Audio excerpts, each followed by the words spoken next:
knows how you come across somebody once in a while you shouldn't have messed with? That's me. I am not an African American. You're Oreo cookie, white in the inside and black on the outside. I don't have an afro, I have an Amerifro. Talking that idiotic stuff you talk about, I will slap you. Go ahead. Make my day. Black as the ace of spades, but 100% American. Heard around the world by everybody and their mama. The Jesse Lee Peterson Radio Show. Uniting the races with truth instead of dividing them with lies. We're also rebuilding the family by rebuilding the man. I am Jesse Lee Peterson. Thank you so much for being with me. I absolutely appreciate it. It's Manhood Hour. Are you man enough, big and Bad enough. That's right.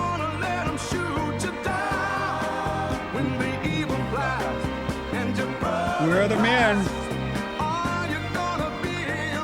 We got to rebuild families by rebuilding men. I am committed to that. There's a lot of attack toward or against the Boy Scouts of America, and they are now considering allowing homosexuals to come in and not hide or keep private their sexual lifestyle. And a lot of Americans are very concerned about that, hoping that the Boy Scouts would not cave in. But the pressure is on toward the Boy Scouts. I have with me Zach Wahls, founder of Scouts for Equality. And Zach became famous after a video of his testimony about growing up with two lesbian mothers went viral. It gathered nearly 18 million views. Zach spoke at the Democratic National Convention, and he talked about the fact that he was born into a lesbian couple, household, or family, however you want to say that.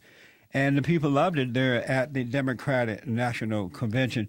Zach, good morning, sir. Welcome to the show. Hey, good morning, Jesse. Thanks for having me. Yeah, I appreciate you being here. Your organization, Scouts, let me ask this first, Zach. I was wondering this last night. Mm-hmm. You were born to a so-called lesbian couple, and the way that they conceived you, or this one woman did, is she went and got some sperm from a sperm bank, and she conceived, and you were born into that family. With these two people. What is that like? What does that feel like to be born into a family where it's two women as husband and wife instead of a man and a woman? Well, it's interesting, Jesse. It's kind of hard for me. I don't really, so I'm an engineering student. What I don't have is a control group. I don't have a recollection of at one point having a mom and a dad versus having two moms. So it's kind of a hard question to answer, and really the best that I can do is try and look at my other male peers who have straight parents and figure out what the differences are between the two of us. And aside from some of the stuff that I had to go through when I was a little kid, being bullied by other folks because I had gay parents, I'd say probably the biggest difference between me and most of my male peers with straight parents is that I'm really good at putting the seat down. And while it's obviously a little tongue-in-cheek, there's a lot of truth said in jest. And I think as a society sometimes we tend to overestimate the differences in a parental unit when we don't control for the most important factor. And I think, anybody who's been a parent, or frankly, anybody who's been a child would agree with me on this. The single most important thing when it comes to raising kids is not the gender of your parents. It's not their sexual orientation. It's not how rich or poor they are or how well educated they are. What matters most to parents is whether, what matters most to kids, rather, is whether or not, they have parents who love them and who are willing to put in the blood, sweat, toil, and tears that it takes to sculpt little hellions into well-adjusted young adults. But I disagree with that. Yes, I agree in part. Yes, kids want good parents, but boys and girls want a father and a mother. It's just their nature. Well, Jesse, you can try and make that point, but as somebody who grew up in a household, I have to simply point out, look, my moms didn't elope to some all-female compound in Lesbianistan. There were men in and around my life. As an But Eagle not Scout, your father, there were, not your as an Eagle Scout, there were plenty of great, incredible male role models growing up. In Wisconsin and in Iowa, I had plenty of great men in my church, in my public school, and so while yes, I haven't met my biological father, that's true for an awful lot of people. Who have turned out just fine. Well, most children... But I do understand, Jesse, that I was brought on the show today to talk about the Boy Scouts, not my personal family. Yeah, but just to add to that, then we'll move into this, but most children, boys and girls of all races, desire a father and a mother, and most of them are suffering as a result of not having a good father in the home. Do you still long for your father? Do you wonder sometimes who is he and where is he? Do you... Inwardly, do you think about what your father's like? Well, I want this to be the last question about my personal life before we move on to the Boy Scouts, if that's all right. But to answer the question, so Jesse, you can't see me. I'm 6'5". I'm really, really tall. And what I found is that it's a lot like being really tall. I don't think about it until other people point it out to me and start asking me questions about it. That's just kind of who I am, and it's how I've grown up. And really, I don't notice the difference because I haven't known anything else. And frankly, I'm all right with that. Your organization, Scouts for Equality, are trying to help lift the ban on homosexuals in the Boy Scouts. Why don't you start your own? The Boy Scouts is a private club. Mm-hmm. Why don't you start your own homosexual club if you want a club? You don't have a right to force your way onto anyone. Well, to be clear, Jesse, two things. One, I'm a straight Eagle Scout. And every single founder of Scouts for Equality is also a straight Eagle Scout. Number two, this is an organization that, you are absolutely right, has a private right to make a private decision. And it's always a little frightening to see folks like yourself who applaud their ability and their right to make a free decision, then turn around when this organization is actually on the verge of making privately a private decision, and criticize them for that exact same right and that exact same action that moments ago you were only defending because you happened to agree with their decision at You're that not time. telling me why don't you start your own homosexual club rather than forcing yourself on a private club. You wouldn't want anyone to impose on you, would you? Well, this isn't about imposition, Jesse. This is about a conversation that we are having within the Boy Scouts of America about why we feel discrimination on the basis of sexual orientation. But they have a right to do that. Right, and nobody's contesting that, Jesse. Nobody. Yes, you on are. Our side, no, that's not true at all. If you're imposing yourself on these people, you are doing that. Jesse, if we were of the opinion that we had a legal right to force the BSA to change, we would be suing them in federal court, instead of working as private citizens and private members of that private organization to lobby privately members of that board and of their national council to adopt what we feel is a principled stand that is in line with the Boy Scouts' values of being friendly and courteous and kind and cheerful. Answer this question for me, Zach. Why don't you just start a gay club, a homosexual Boy Scout club? Because we're not gay, Jesse. That's the thing. You have to understand that the vast... You want the Boy Scout to take the ban, remove the ban on homosexuals in the Boy Scout. So you want gays and straights together. The Boy Scouts say no to that. Why don't you go and form your own club? And if you want gays and straights together in your club, you have a right to do that. Why not do it that way? So Jesse, very quickly, there are already gay people in the Boy Scouts, and the Boy Scouts know that. There's not a ban on gay members in the Boy Scouts of America. Openly gay ban it is. Right. That's right. There's a difference, though, between being a gay person and being an openly gay person and how the Boy Scouts perceive you. Their problem is not with gay members, right? Their problem, supposedly, is with those people being honest about who they are. Now, if you want to think about this rationally, it seems to me that if you're afraid of them, of the BSA having gay members, the problem, is clearly no longer about the moral worth of these people, but about what the reception will be for the members of the organization if these people are out of the closet. Now, Well, I that's do a in the Cub bad Scouts when I was- example. That's a bad example for straight children, boys who are growing up. Sure. They would grow up confused about so why is it who they are. But let me ask. Wait, hold on. It's so confused about who they are. So you think that homosexuality is a choice then? In some cases, yes.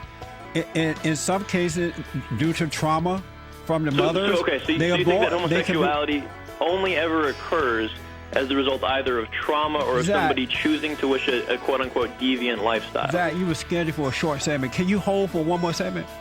Unfortunately, Jesse, it's been a kind of a crazy day. I will say this, though. If any of your Hold on a moment here. Let me take a quick break.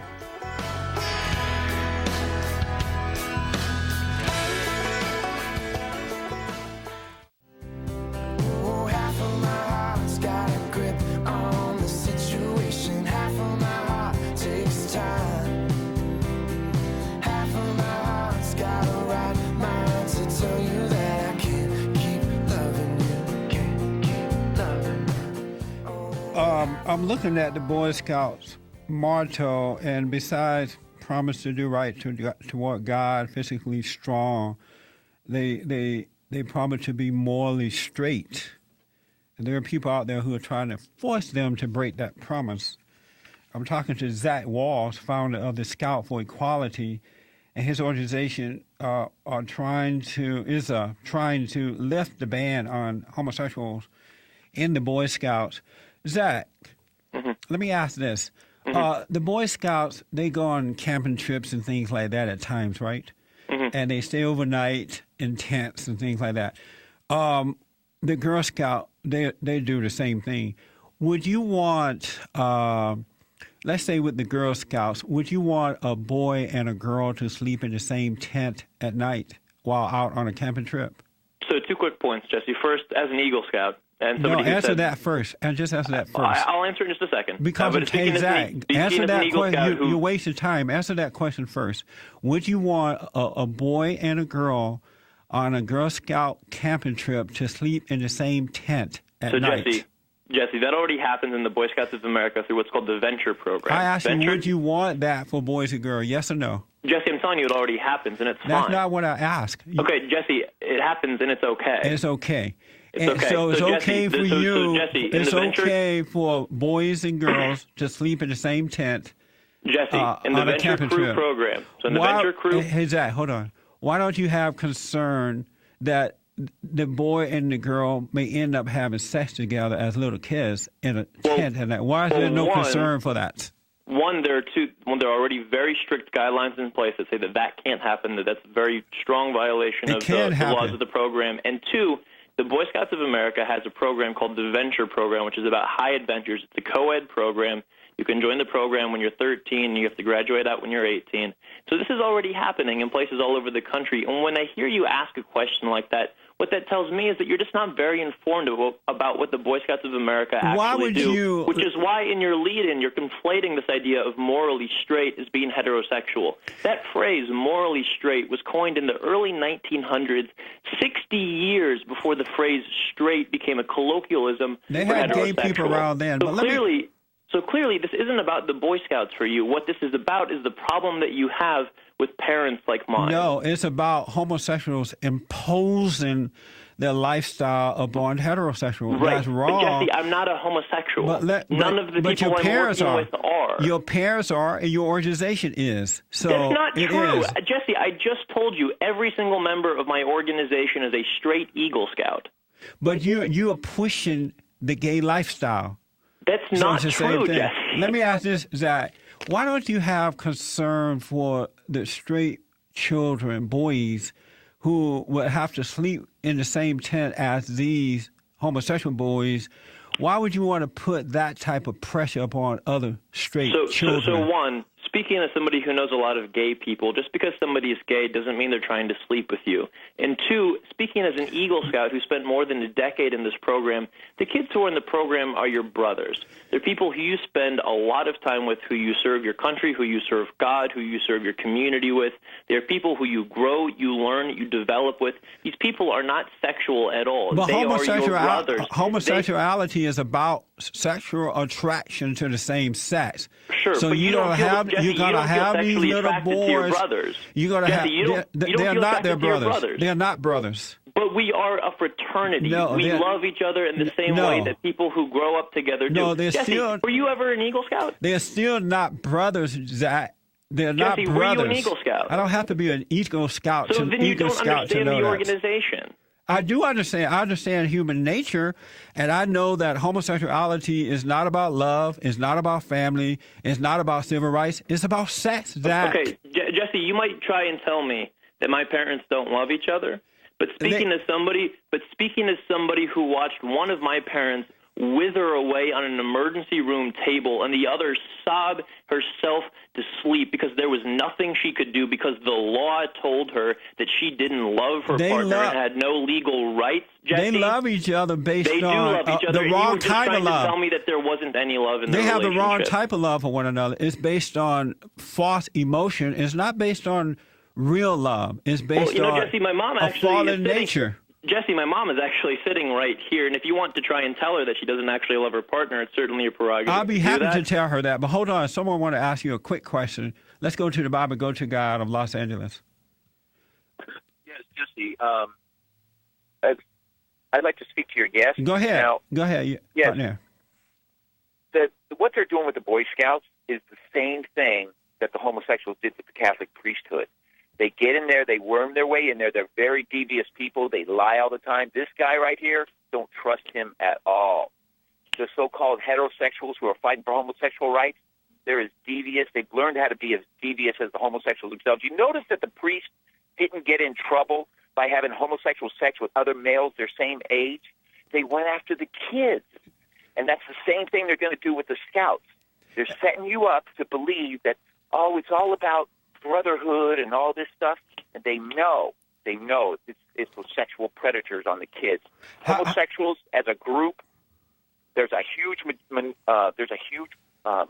percentage of them that are child sexual predators. They look for it, and that's going to respond. NAMBLA is the organization that promotes that. Let's get a response. Go ahead, Zach. Go ahead, Zach. This is going to be the last question, and I'm just going to read from a letter here that I've got that's signed by more than 100 groups and individuals who are actually experts in psychology, child welfare education, and the prevention it's of just a sexual whole abuse. bunch of homosexual sympathizers. No one's going just a minute. Normal people are going to. That's part of the deception. So you think that you're really more qualified to talk about this than the Texas Association Against Sexual Assault? Because they're just a bunch of perverted intellectual liberals who could care less about God, who could care less about the family, who could care less about what is right. So I don't pay those people any mind. I know what side of the fence they're on. It's been an interesting conversation for sure. But I think that at the point that you're not willing to listen to people who are talking about this from a psychological and psychiatric point of view, I'm just not sure there's a whole lot more I have to say. Let me talk to your mother.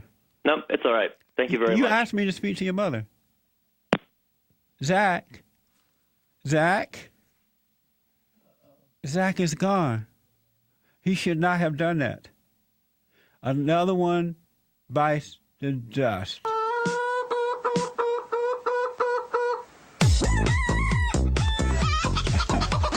Chicken saw.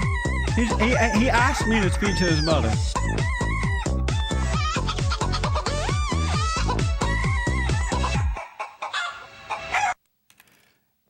These people can't take any heat. He asked me, did I want to talk to his mother? I would have gladly spoken to her. We can't put up with this crap anymore, folks. I would have happily talked to his mother, but he ran. He was scheduled for 10 minutes, by the way. Originally, according to my producer, Kelly, we were going to have a long conversation, but they realized who I was. Then he called back and said, we don't know, but we'll do a 10-minute one. No one can speak in 10 minutes. But he ran. But thank you, Zach, for coming on and taking some heat. 888-7753-773. I'll come back and take your calls right after this break.